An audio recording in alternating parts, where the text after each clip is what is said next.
എല്ലാവർക്കും RJ's mind power ട്രെയിനിങ്ങിൻ്റെ gratitude പ്രാക്ടീസിലേക്ക് സ്വാഗതം. ഇന്ന് നമ്മൾ അഡ്വാൻസായി ഗ്രാറ്റിറ്റ്യൂഡ് പറയുകയാണ്. എന്തിനാണ് ഈ അഡ്വാൻസായി ഗ്രാറ്റിറ്റ്യൂഡ് പറയുന്നത്? അഡ്വാൻസ് ഗ്രാറ്റിറ്റ്യൂഡ് എന്ന് പറഞ്ഞാൽ അത് നമ്മുടെ ആഗ്രഹങ്ങൾ നടക്കുന്നതിന് വേണ്ടിയുള്ള ഒരു പ്രാർത്ഥനയാണ്. നമ്മൾ എന്താഗ്രഹിക്കുന്നുണ്ടെങ്കിലും അത് നമ്മൾക്ക് കിട്ടി എന്ന അനുഭവത്തോടു കൂടി മനസ്സിൽ അനുഭവിച്ചുകൊണ്ട് നമ്മൾ പ്രാർത്ഥിക്കണം. അപ്പോൾ അത് കിട്ടും എന്നാണ് പറയുന്നത്. ഇച്ഛാശക്തി, ജ്ഞാനശക്തി, ക്രിയാശക്തി, ഈ 3 ശക്തികളും ഒരു മനുഷ്യനിൽ എത്രത്തോളം ഉണ്ടോ, എത്രത്തോളം ശക്തമായി തന്നെ ഉണ്ടോ, അത്രത്തോളം അവരുടെ ജീവിതം വിജയകരമായിരിക്കും. ഇച്ഛാശക്തി എന്ന് പറഞ്ഞാൽ ആഗ്രഹിക്കാനുള്ള ശക്തി. നമ്മൾക്ക് എന്തൊക്കെ വേണം എന്നതിനെക്കുറിച്ച് നമ്മൾ ആഗ്രഹിക്കുന്ന, എന്തായിത്തീരണം എന്നുള്ള ആഗ്രഹിക്കാനുള്ള ആ ശക്തി. ചില ആളുകൾക്ക് അത് ആഗ്രഹിക്കാൻ പോലുമുള്ള ശക്തി ഉണ്ടായിരിക്കില്ല.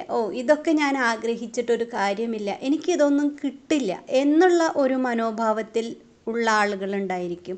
അങ്ങനെ ആകരുത്. നമ്മൾക്ക് എന്താണോ ആഗ്രഹം അതിനു വേണ്ടി തീവ്രമായി ആഗ്രഹിക്കണം. കത്തുന്ന ആഗ്രഹം, ബേണിംഗ് ഡിസയർ വേണം എന്നാണ് പറയുന്നത്.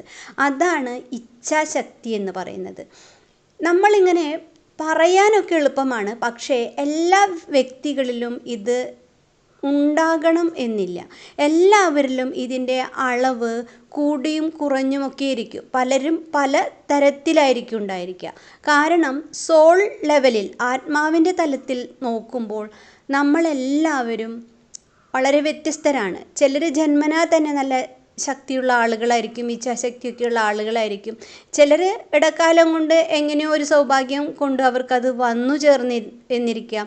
ചില ആളുകൾക്കൊക്കെ ഇത് പ്രാക്ടീസ് ചെയ്ത് കൊണ്ടുവരേണ്ടതായിട്ട് വരും.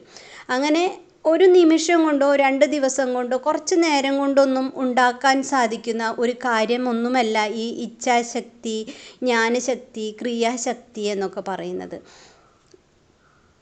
നമ്മൾ സാധന ചെയ്ത്, നമ്മൾ പ്രാക്ടീസ് ചെയ്ത് അത് നമ്മളിൽ ഉണ്ടാക്കിയെടുക്കുകയാണ് വേണ്ടത്. എന്തായാലും ഇന്ന് നമ്മൾ നമ്മൾക്ക് എന്തൊക്കെ ആഗ്രഹങ്ങളാണുള്ളത്. ചില ആളുകൾക്ക് അവരവരെക്കുറിച്ച് യാതൊരു വക ആഗ്രഹങ്ങളും ഉണ്ടാവില്ല. ഇങ്ങനെ ഭക്ഷണം കഴിക്കുക, ഉറങ്ങുക, അങ്ങനെ അങ്ങ് ജീവിച്ചു പോവാം എന്ന് വിചാരിക്കുന്നുണ്ടായിരിക്കും. അതല്ല, നമ്മൾക്ക് എന്തെങ്കിലുമൊക്കെ ആഗ്രഹമുണ്ടാകും. ഒന്ന് ശാന്തമായി ഇരുന്ന് ആലോചിച്ചു നോക്കി അതെന്തൊക്കെയാണ് എന്നുള്ളതൊരു പേപ്പറിലേക്ക് എഴുതി അതിൽ നിന്ന് ഏറ്റവും ഇമ്പോർട്ടൻ്റ് ആയിട്ടുള്ള ഒരു 5 കാര്യങ്ങൾ തിരഞ്ഞെടുത്തുകൊണ്ട് അത് കിട്ടിയതുപോലെ, ഇപ്പോൾ ഒരു കാറാണ് നിങ്ങൾക്ക് ആഗ്രഹമെങ്കിൽ ആ കാറിനെ നമ്മൾ പഞ്ചേന്ദ്രിയങ്ങൾ കൊണ്ട് അനുഭവിച്ചതുപോലെ, ആ കാറിൻ്റെ ഉള്ളിലിരിക്കുമ്പോൾ ഉണ്ടാകുന്ന നമ്മുടെ മാനസികാവസ്ഥ, അപ്പോൾ അവിടെ ഉണ്ടാകുന്ന സ്മെല്ല്, അത് ടച്ച് ചെയ്യുമ്പോൾ ഉണ്ടാകുന്ന ചില സോഫ്റ്റ്നെസ്, ചില കാര്യങ്ങൾ തൊടുമ്പോൾ ഉണ്ടാകുന്ന ഹാർഡ്നെസ്, അങ്ങനെയുള്ള കാര്യങ്ങളെല്ലാം നമ്മൾ വിഷ്വലൈസ് ചെയ്തുകൊണ്ട് ഇത് കിട്ടി എന്നതിന് നമ്മൾ എന്ത് പറയുക, എനിക്ക് ഈ കാറ് കിട്ടി, അതെനിക്ക് തന്നതിന് ദൈവമേ നന്ദി. അങ്ങനെ ഓരോ ആഗ്രഹങ്ങളെയും നമ്മൾ കിട്ടി എന്ന് പറഞ്ഞുകൊണ്ട് നന്ദി എഴുതാം. മുൻകൂട്ടി തന്നെ നമ്മൾക്കത് കിട്ടിയതുപോലെ നമ്മൾ അനുഭവിക്കുക. കാരണം എല്ലാ സൗഭാഗ്യങ്ങളും അനുഭവിക്കാൻ നമ്മളെല്ലാവരും അർഹരാണ്. ആ അർഹത നമ്മൾക്ക് കിട്ടാത്തത് നമ്മുടെ മനസ്സിൻ്റെ ഉള്ളിലുണ്ടാകുന്ന സംശയം കൊണ്ടാണ്. എനിക്കിത് കിട്ടാൻ ഞാൻ യോഗ്യയാണോ, യോഗ്യതയുള്ള വ്യക്തിയാണോ എന്നുള്ള ഒരു ഡൗട്ട് കൊണ്ടാണ്.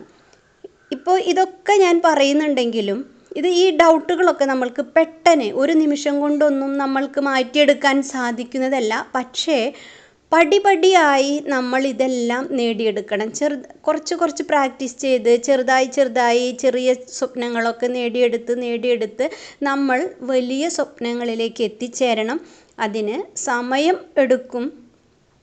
21 ദിവസത്തെ പ്രാക്ടീസ് അങ്ങനെയൊന്നും പറഞ്ഞിട്ട് കാര്യമില്ല. 21 ദിവസമൊക്കെ നമ്മൾ പ്രാക്ടീസ് ചെയ്യുമ്പോൾ അതിലേക്കുള്ള ചെറിയ സ്റ്റെപ്പുകൾ വയ്ക്കുകയാണ് ചെയ്യുന്നത്. അങ്ങനെ തുടർന്നും നമ്മൾ ചെയ്തെങ്കിൽ മാത്രമേ ലൈഫിൽ മാറ്റം ഉണ്ടാവുള്ളൂ. ഇപ്പോൾ വളരെ ലോ ലെവലിലിരിക്കുന്ന ഒരാളാണെന്ന് വിചാരിക്കുക.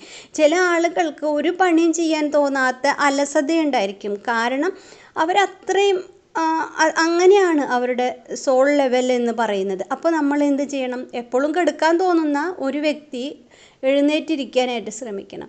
ഇരിക്കാൻ തോന്നുന്നുള്ളൂ എങ്കിൽ നടക്കാനായിട്ട് ശ്രമിക്കണം.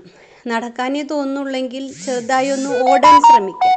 ഓടാനേ തോന്നുന്നുള്ളെങ്കിൽ ചെറുതായി ഓടല്ല, നല്ല സ്പീഡിൽ ഓടാനായിട്ട് ശ്രമിക്കുക. അതായത് നമ്മൾ എപ്പോഴും എന്തെങ്കിലുമൊക്കെ ചെറിയ ചെറിയ വർക്കുകൾ ചെയ്തുകൊണ്ടേയിരിക്കുക, ജോലികൾ. ഇപ്പോൾ ഒരു ജോലി ചെയ്തു കഴിഞ്ഞാൽ നെക്സ്റ്റ് അടുത്ത മടിയുണ്ടെങ്കിൽ പോലും നമ്മളാൽ സാധിക്കുന്ന രീതിയിലുള്ള ചെറിയ ചെറിയ ജോലികൾ ചെയ്ത് നമ്മളെ അങ്ങനെ പണിയെടുക്കാനുള്ളൊരു മാനസികാവസ്ഥയിലേക്ക് നമ്മളെ ഉയർത്തിക്കൊണ്ടുവരാം. അല്ലാതെ എപ്പോഴും അലസത പിടിച്ചിരുന്ന് എനിക്ക് നന്നാവണം എന്ന് ആഗ്രഹിച്ചാലൊന്നും മാറ്റങ്ങൾ ഉണ്ടാകില്ല. വെറുതെ ഗ്രാറ്റിറ്റ്യൂഡ് എഴുതിയത് കൊണ്ടൊന്നും മാറ്റങ്ങൾ അങ്ങനെ ഉണ്ടാവില്ല.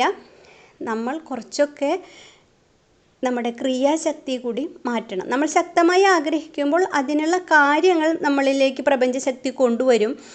അറിവുകളൊക്കെ നമുക്ക് കൊണ്ടുവരുന്നുണ്ടായിരിക്കും. പക്ഷെ ആ അറിവുകൾ ഉപയോഗിച്ചുകൊണ്ട് പ്രവർത്തിക്കാനുള്ളൊരു കഴിവ് നമ്മൾ ഉണ്ടാക്കിയെടുക്കണം. എങ്കിൽ മാത്രമേ ലൈഫിൽ മാറ്റങ്ങൾ ഉണ്ടാകുള്ളൂ. എല്ലാവർക്കും ശുഭദിനം നേരുന്നു. Thank you so much.